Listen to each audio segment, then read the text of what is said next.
नमस्कार दोस्तों, स्वागत है आप सभी का आपके अपने चैनल अमन प्रयास जीके जिसमें। जैसा कि फ्रेंड्स, आज है आपका 4 जुलाई और 4 जुलाई को आपका एसएससी CHSL का एग्ज़ाम था, जो कि फर्स्ट का एग्ज़ाम समाप्त हो गया है।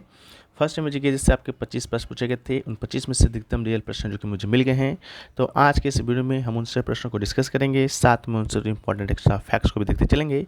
तो चलिए वीडियो को स्टार्ट करते हैं बिना किसी देरी के। इससे पहले चैनल पर नए, चैनल को सब्सक्राइब कर लीजिएगा, वीडियो को लाइक कर दीजिएगा। इसका जो PDF है आपको टेलीग्राम पर मिल जाता है, तो लिंक डिस्क्रिप्शन में दिया गया है। तीनों दिनों का PDF है जो कि भेज दिया गया है, तो आप लोग जाकर उसका लाभ उठाइए। ठीक है, वहीं से प्रश्न आपके एग्जाम में आ रहे हैं। ठीक है, तो देखिए आज का जो पहला जो प्रश्न वह है कि त्रिपुरा की आधिकारिक भाषा क्या है। ठीक है, तो त्रिपुरा की आधिकारिक भाषा में आपके 4 भाषा का नाम दिया गया था, मिजो, खासी और कोक बोरोक। ठीक है, इसी प्रकार करके, तो इसका राइट आंसर आपका कोक बोरोक हो जाएगा। त्रिपुरा का आधिकारिक भाषा का नाम ऐसे तो आपका 3 है, वहाँ पर बंगाली मुख्यतः बोला जाता है, दूसरी आपका कोक बोरोक, तीसरा स्थान पर आपका अंग्रेजी आता है, लेकिन कोक बोरोक ही आपका ऑप्शन में दिया गया था, तो इसका राइट आंसर होगा।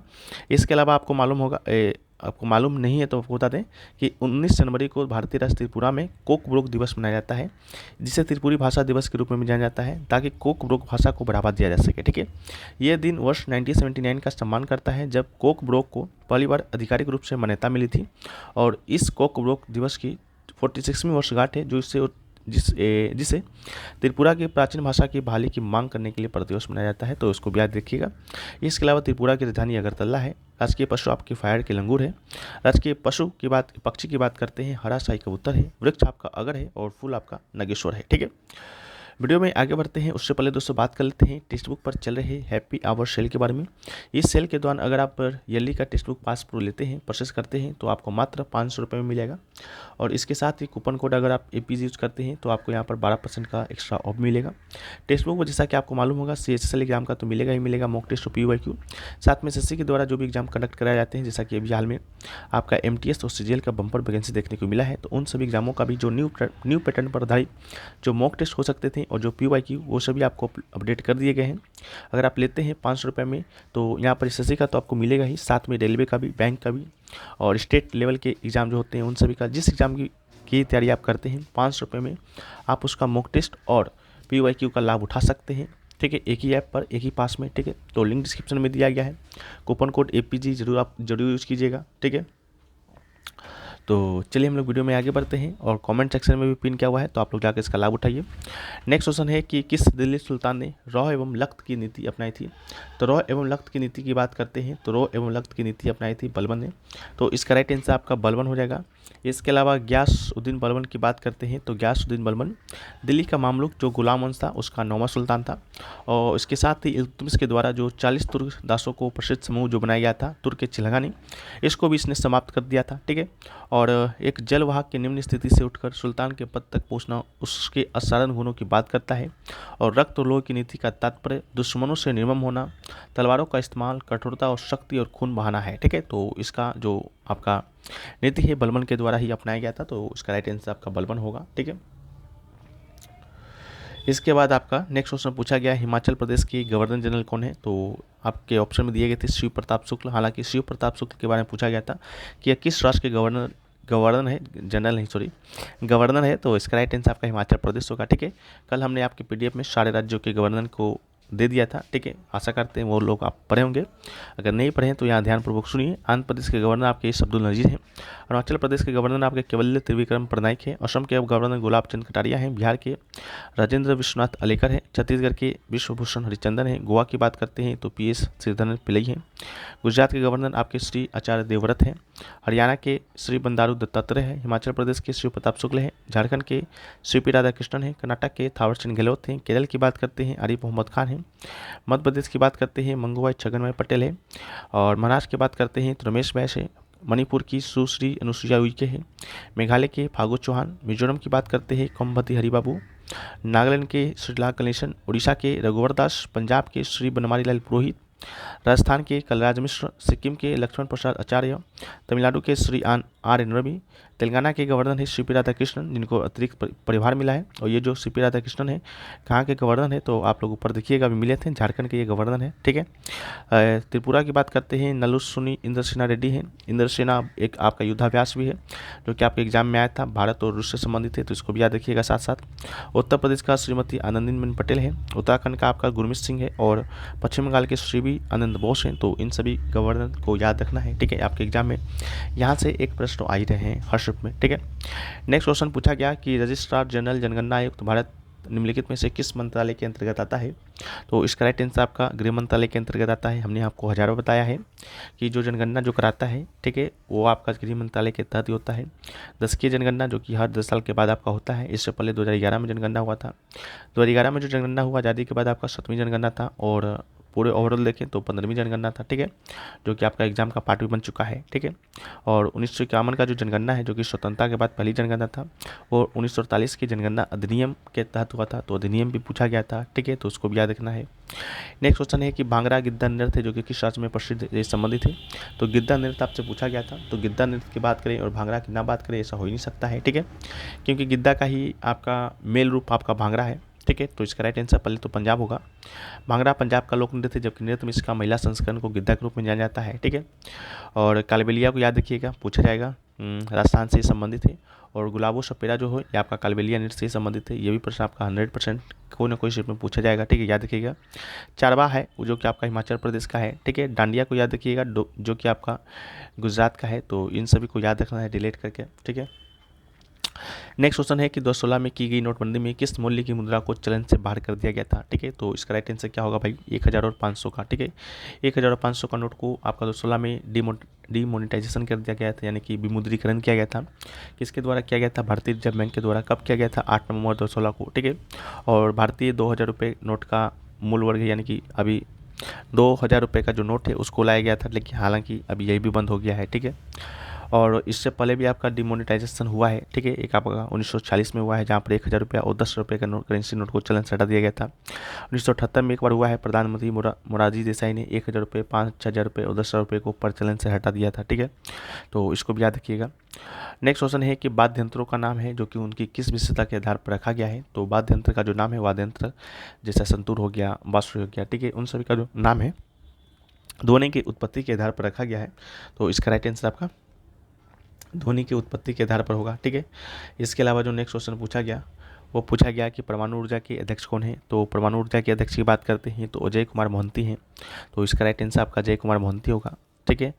परमाणु अनुसंधान केंद्र, जिसे कि हम लोग शॉर्ट फॉर्म में बार भी कहते हैं, जो मुंबई के ट्रॉम्बे में स्थित भारत की प्रमुख परमाणु अनुसंधान सुविधा है। इसकी स्थापना 1954 में एक प्रसिद्ध भौतिकी विज्ञानी संस्थान निर्देशक डॉक्टर होमी जे भाभा ने किया था, ठीक है। तो इसको भी याद रखना है। नेक्स्ट क्वेश्चन पूछा गया कि लुप्त प्राय एशियाई शेर किस भारतीय राज्य में पाए जाते हैं। तो लुप्त प्राय जो एशियाई शेर है वो आपका गुजरात में पाया जाता है। तो इसका राइट आंसर गुजरात होगा। गुजरात में एक राष्ट्रीय उद्यान है, गिर राष्ट्रीय उद्यान, वहीं पर ये आपका शेर है जो कि पाया जाता है, ठीक है। तो इसको भी याद रखिएगा। इसके अलावा अगर आपसे पूछा जाता है एक सींग वाला गेंडा कहाँ पाया जाता है, तो एक सींग वाला गेंडा की बात करेंगे तो ये दोस्तों आपका असम में पाया जाता है। असम में एक आपका राष्ट्रीय उद्यान है, काजीरंगा राष्ट्रीय उद्यान, ठीक है, वहीं पर ये आपका पाया जाता है। तो एक सींग वाला गेंडा भी याद रखिएगा। लुप्त प्राय एशियाई शेर भी याद रखिएगा, ठीक है। तो बढ़ते हैं नेक्स्ट क्वेश्चन की ओर। तो नेक्स्ट क्वेश्चन है कि टेस्ट मैच में न्यूनतम ओवर रेट क्या है, यानी कि 1 घंटा में कम से कम कितना ओवर है जो कि डाला जाता है। ऑप्शन में 15 ओवर दिया गया था, जो कि राइट आंसर है। टेस्ट क्रिकेट में गेंदबाजी करने वाली टीमों को प्रत्येक घंटे में कम से कम 15 ओवर फेंकने होते हैं। एक दिवसीय मैचों में गेंदबाजी करने वाली टीमों को आवश्यक 50 ओवर में 3.5 घंटे में पूरा करना होता है, या न्यूनतम 14.28 ओवर प्रति घंटे गेंदबाजी करनी होती है। टेस्ट और प्रथम श्रेणी क्रिकेट में टीम की पारी ओवर की संख्या का कोई सीमा नहीं है, न इस बात की कोई सीमा है कि किसी एक गेंदबाज के द्वारा कितने गेंदें फेंकी जा सकती हैं, ठीक है। जैसा कि आपका ओडीआई में है कि एक गेंदबाज आपका 10 ओवर ही फेंक सकता है, जैसे T20 में है कि एक गेंदबाज आपका 4 ओवर ही फेंक सकता है। ऐसा कोई भी आपका सीमा आपका टेस्ट में नहीं है, ठीक है। टेस्ट की बात करते हैं तो 5 दिनों का ये खेल होता है, जिसमें 4 पारियाँ खेला जाता है, ठीक है, 2-2 पारी हर टीम के लिए। नेक्स्ट क्वेश्चन है कि according to rules colour of football goal post, ठीक है, फुटबॉल का जो गोल पोस्ट होता है उसका कलर क्या होता है रूल्स के अकॉर्डिंग, तो इसका राइट आंसर आपका सफ़ेद होगा। गोल पोस्ट की बात करते हैं तो गोल पोस्ट कम से कम 6 मीटर ऊंचा होता है और क्रॉस बार ज़मीन से 2.44 मीटर ऊपर होता है। जब गेंद क्रॉस बार के नीचे से गुजरती है तो गोल स्कोर किया जाता है और जब गेंद उसके ऊपर से गुजरती है तो एक स्कोर किया जाता है, ठीक है, इसको भी याद रखिएगा। अगला है सती प्रथा का प्रतिबंध किस गवर्नर जनरल ने कब लगाया था, ठीक है, तो सती प्रथा पर प्रतिबंध 1829 में लॉर्ड विलियम बेंटिक के द्वारा लगाया गया था और इसने राजा राम मोहन राय जी के प्रयासों से लगाया था, राजा राम मोहन राय जी के प्रयासों से, तो इसको भी याद रखिएगा। इसके अलावा लॉर्ड विलियम बेंटिक अंतिम गवर्नर जनरल था और पहला गवर्नर जनरल भारत का था, ठीक है, बंगाल के अंतिम गवर्नर जनरल को हटाकर भारत का गवर्नर जनरल बनाया गया था, तो पहला आपका यही था भारत का गवर्नर जनरल। इसके अलावा लॉर्ड विलियम बेंटिक ने ठगी प्रथा का अंत भी किया था 1830 में कर्नल सिनेमन के द्वारा। इसके अलावा 1835 में कलकत्ता में पहला मेडिकल कॉलेज भी खोला था। रंजीत सिंह के साथ मैत्री संधि भी किया था 1831 में। इसके साथ ही मैसूर के राजा को अपदस्थ करके उनके प्रदेशों पर कब्जा कर लिया था 1831 में। इसके अलावा लाल डोलोजी की बात करते हैं तो आपका 1853 में बम्बई से थाने तक पहली रेलवे लाइन चलाई थी, ठीक है, कुल 34 किलोमीटर। इसके अलावा युद्धों में हड़प नीति का भी प्रयोग लाल डोलोजी ने किया था। इसके तहत पहला सतारा को हड़पा था 1840 में, जैतपुर संभल को 1849 में हड़पा, बाघाट को 1850 में, उदयपुर को 1852 में, झांसी को 1853 में हड़प्पा था और नागपुर को 1854 में कब्जा कर लिया था, ठीक है, इसको भी याद रखिएगा। इसके बाद 1856 में अवध को आपका हड़प्पा था और 1853 में तो झांसी तो हो गया है, अवध का पूछा गया था। 1853 में बरार को भी कब्जा कर लिया था, ठीक है, तो इसको भी याद रखिएगा। और पंजाब पर भी पूरा कब्जा कर लिया था द्वितीय आंग्ल सिख युद्ध के बाद, ठीक है, तो द्वितीय आंग्ल सिख युद्ध कब हुआ था 1848 से 49 के बीच हुआ था, ठीक है। लॉर्ड वेलेस्ली की बात करते हैं तो 1798 में आया था, 1803 तक रहा था। इसके द्वारा सहायक गठबंधन का सिद्धांत पेश किया गया था, ठीक है। इसके अलावा 1800 ईस्वी में कलकत्ता में फोर्ट विलियम कॉलेज का स्थापना इसी के द्वारा किया गया था। इसके साथ ही 1799 में प्रेस नियंत्रण अधिनियम इसके द्वारा लाया गया और बसिन की संधि 1802 में इसी के गवर्नरशिप में हुआ था, ठीक है, तो इसको भी याद रखिएगा। अगला है हेमिस महोत्सव पर किस धर्म का प्रभाव है, तो हेमिस महोत्सव की बात करते हैं तो ये आपका बुद्ध धर्म से रिलेटेड है। हेमिस महोत्सव उत्तर भारत के एक क्षेत्र लद्दाख में मनाया जाने वाला पारंपरिक धार्मिक त्यौहार है। तो आपसे पूछा जाएगा हेमिस महोत्सव कहाँ पर, तो लद्दाख में। इसके अलावा ये त्यौहार पर तिब्बती बौद्ध धर्म का महत्वपूर्ण प्रभाव है। ये भगवान पद्मसंभव को समर्पित है, जिन्हें गुरु रिंपोचे के नाम से भी जाना जाता है, जिन्हें तिब्बत में तिब्बती बौद्ध धर्म का संस्थापक माना जाता है।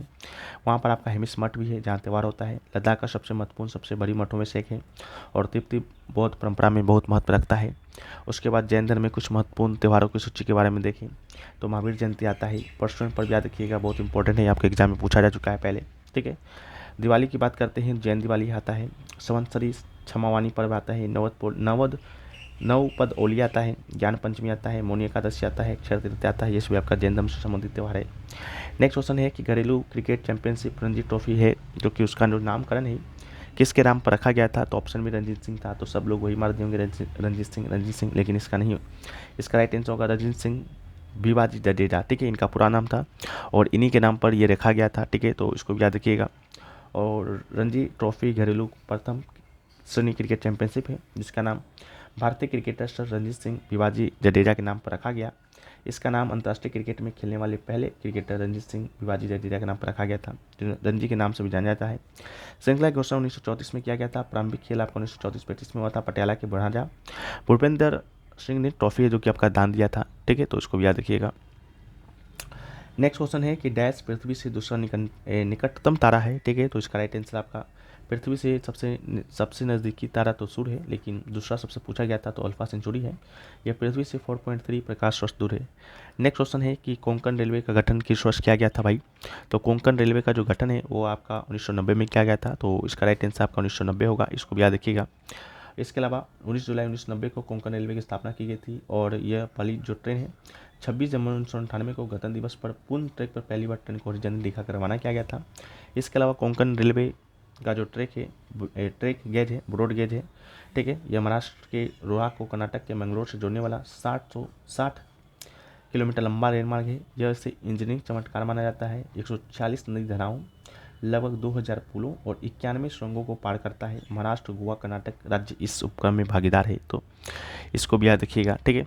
नेक्स्ट क्वेश्चन पूछा गया, who introduced the concept of virtual water, यानी कि आवासीय जल की अवधारणा किसने प्रस्तुत किया था, ठीक है, तो आवासीय जल की अवधारणा की बात करते हैं तो यह आपका किया था भूगोल विद्ता टोनी एलन ने, ठीक है, 1993 में। तो इसका राइट आंसर आपका टोनी एलन होगा, ठीक है, जिससे उत्पादों और सेवाओं के उत्पादन के लिए आवश्यक पानी की मात्रा का उल्लेख किया गया था, ठीक है। तो इसका राइट आंसर होगा। इसके अलावा एक आपका फंडामेंटल ड्यूटी से क्वेश्चन पूछा गया था भाई। तो फंडामेंटल ड्यूटीज़ के विषय में तो हम लोग बहुत दिनों से पढ़ते आ रहे हैं, तो इनकरेक्ट बताना था। जहाँ पर लिखा गया था कि इसे 44वां संविधान संशोधन के माध्यम से जोड़ा गया था, क्या ये जोड़ा गया था? बिल्कुल नहीं जोड़ा गया था। ये जोड़ा गया था 42वां संविधान संशोधन के माध्यम से 1976 में, ठीक है। कितने मौलिक कर्तव्य? 10 मौलिक कर्तव्य। किस समिति की सिफारिश पर भाई? स्वर्ण सिंह समिति की सिफारिश पर। स्वर्ण सिंह समिति ने कितने मौलिक कर्तव्य पर सुझाव दिए थे? तो 8 दिए थे, 8 जोड़ने का, लेकिन इंदिरा गांधी ने 10 जोड़ दिया था। इसके अलावा वर्तमान में 11 मौलिक कर्तव्य है, तो एक जो मौलिक कर्तव्य है वो जोड़ा गया था आपका 2002 में 86वां संविधान संशोधन के माध्यम से। इसके अलावा भाग पूछेगा तो भाग 4A है, और अनुच्छेद पूछेगा तो अनुच्छेद 51A है। इसके अलावा पूछेगा क्या यूएसएसआर के संविधान से लिया गया है, तो इसको भी याद रखिएगा, ठीक है। तो यही सभी चीज़ है फंडामेंटल ड्यूटी से संबंधित, और यही आपसे पूछा गया था, तो आप लोग देखिएगा। और एक ऑप्शन में ये भी था कि अनुच्छेद 51A का जो ए है सब क्लोज, वो आपका नेशनल एंथम और फ्लैग से संबंधित है, बिल्कुल संबंधित है, ठीक है। और इसको एक्सपेंड किया गया था 86वां संविधान संशोधन 2002 के माध्यम से, बिल्कुल किया गया था, ठीक है। तो ये 44 वाला आपका गलत था और कुछ नहीं, ठीक है। और आपसे पूछा गया था शिव कुमार शुक्ल के बारे में, ये तो हो गया है। और आपको क्या पूछा गया था? सेक्युलरिज्म मीन्स पूछा गया था, ठीक है। तो सेक्युलरिज्म यानी कि आपका सेक्युलरिज्म का परिभाषा मेनली पूछा गया था, ऑप्शन था प्रमोट वन रिलीजन, ये बिल्कुल नहीं है। प्रमोट मैक्सिमम मेजॉरिटी रिलीजन, ठीक है, ये भी नहीं है। और प्रमोट एनी स्पेसिफिक रीजन, ये है, ठीक है। तो प्रमोट एनी स्पेसिफिक रीजन आपका इसका राइट आंसर हो जाएगा, ठीक है। और पूछा गया था आपसे फुटबॉल में गोल पोस्ट का लंबाई हो गया है। और बाकी वेटलैंड के लिए स्कीम इन बजट, ठीक है, वेटलैंड का कोई स्कीम लॉन्च किया गया था बजट में वेटलैंड के लिए, तो ये भी नहीं मिला है। तो आप लोग बताइएगा क्या इस प्रकार का क्वेश्चन जो कि पूछा गया था, ठीक है। और पूछा गया था आपका कि स्मॉल ड्रॉपलेट्स, ठीक है, किसमें स्मॉल ड्रॉपलेट्स होती है, ठीक है। ऑप्शन में था वेपर, स्मोक, एरोसोल, ठीक है, इस प्रकार करके कुछ था, ये भी नहीं ठीक तरह से मिल पाया है, ठीक है। तो इसको भी आप लोग बताइएगा क्या आपसे पूछा गया था, ठीक है। बाकी लगभग सारे जो प्रश्न आपका है जो कि मिल गए हैं। तो आशा करते हैं कि आप लोग को ये वीडियो पसंद आया है। वीडियो पसंद आया है तो वीडियो को आप लोग को लाइक करना है, और चैनल पे नए हैं चैनल को सब्सक्राइब करना है। तो मिलते हैं हम लोग नेक्स्ट वीडियो में। और टेक्स्ट बुक के YELI पास प्रो से जुड़ना मत भूलिएगा, ठीक है। लिंक डिस्क्रिप्शन में दिया गया है, कमेंट सेक्शन में भी पिन किया हुआ है। तो चलिए, जय हिंद।